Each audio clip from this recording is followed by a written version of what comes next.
Chick-fil-A, Pollo Tropical, Panda Express, and Moe's, all delicious and convenient food options on our college campus at USF. But do you ever think about how these may be impacting your health? If you do, I'm sure you're among the many who struggle to find healthy food options. My credibility lies in the fact that I'm currently enrolled in a nutrition course. My mom is a registered dietitian, and I'm a student here at USF, which I'll be referencing throughout this speech. We all share the common goal of passing our classes and graduating, but your diet can either facilitate this journey or impede your progress. I encourage you to make one small dietary change this week and feel the difference. Despite challenges like busy schedules and campus-related obstacles, implementing accessible strategies can empower college students to make healthier choices. The three areas I will cover include first, the impact a busy college lifestyle has on diet and mental health, then obstacles on campus, and finally, strategies to improve dietary habits. Let's begin by discussing the link between our diet and academic performance mediated by mental health. When food access is inadequate, our eating habits worsen, producing decreased mental health and in turn hampered academic performance. As Dylan discusses in the journal article, we don't have a lot of healthy food options.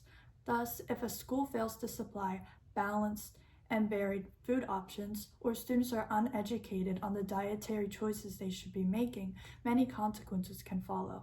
Another barrier other than inadequate food sources is time constraints.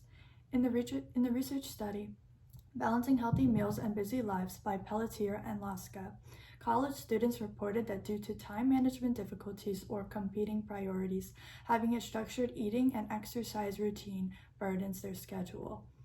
When students leave home for college, they encounter considerate independence that takes a lot of will to get used to. The gut is linked to mental health, a phenomenon known as the gut-brain connection. And if one is hindered, say the gut, then the other, mental health, will diminish. However, students are not entirely at fault for their poor eating patterns.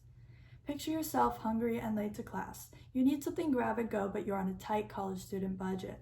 What's the first food option you think of? Chances are it's a fast food. In fact, McLean Mynice from the Food Distribution Research Society reports that over 70% of college students eat fast food at least once a day. Don't get me wrong, I'd be highly upset if we didn't have fast food options.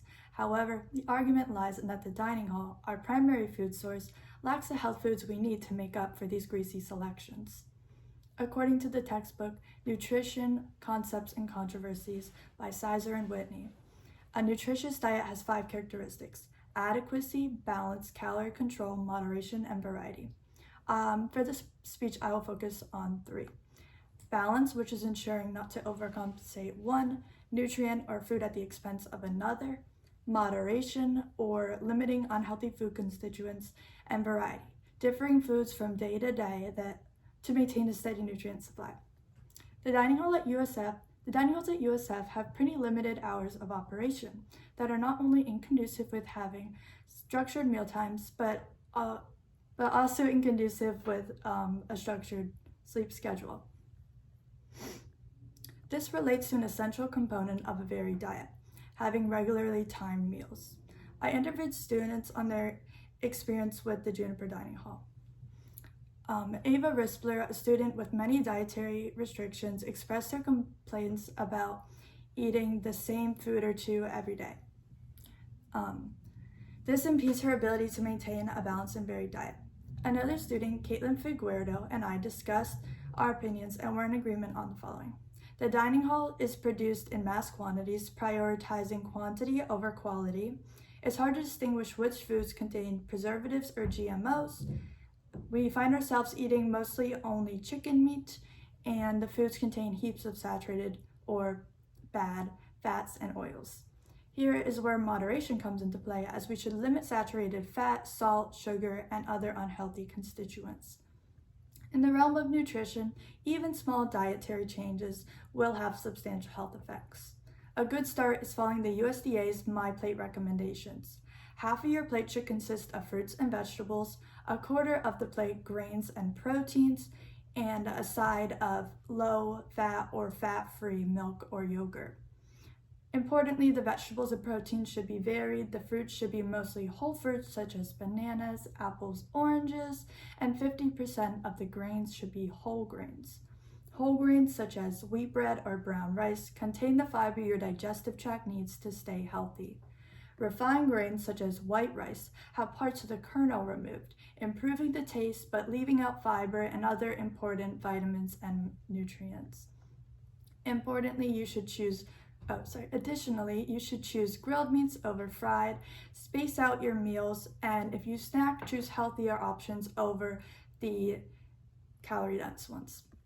Sizer and Whitney explain that a poor diet is associated with the development of obesity, cardiovascular disease, chronic high blood pressure, type 2 diabetes, and many more chronic diseases. One could argue that healthy foods are more expensive than the alternative.